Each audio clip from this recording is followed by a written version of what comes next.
Bonjour et bienvenue dans ce nouveau numéro de Cap sur les collections. Aujourd'hui, la pêche à la morue. On embarque.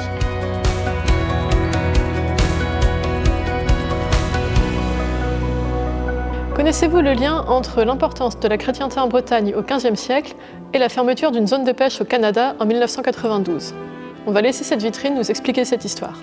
La vie durant tout le Moyen-Âge était rythmée par le calendrier religieux qui ne comptait pas moins de 150 jours saints où il fallait remplacer la viande par du poisson. Or, les pêcheurs de Bretagne avaient eu vent d'une forte concentration de morues au large de Terre-Neuve, donc entre l'Islande et le Canada. Le partage de la ressource n'a pas toujours été aisé, mais l'industrie morutière est restée florissante pendant plusieurs siècles.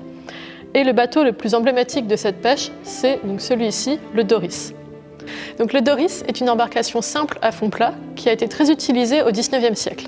Une fois sur place, les marins embarquaient donc sur les Doris. Une fois la morue pêchée, on la ramenait à bord à l'aide d'un croc de voilier, puis on l'ouvrait à deux à l'aide d'un couteau trancheur pour lui enlever son arête principale.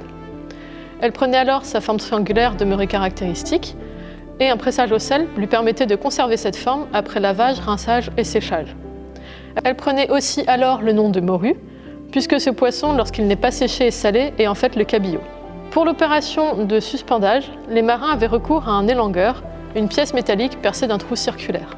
Plus tard, l'arrivée de la pêche au chalut a changé la donne. On a exploité des zones plus profondes, la production a triplé et la surpêche est repartie de plus belle dans les années 1980. Avec l'arrivée de la pêche au chalut dans les années 60, la production a plus que triplé et on est rapidement arrivé à un stade de surpêche qui a conduit à la fermeture de la zone de Terre-Neuve en 1992. Aujourd'hui, le cabillaud reste pêché en Norvège, en Islande et en Grande-Bretagne, mais les stocks s'effondrent peu à peu.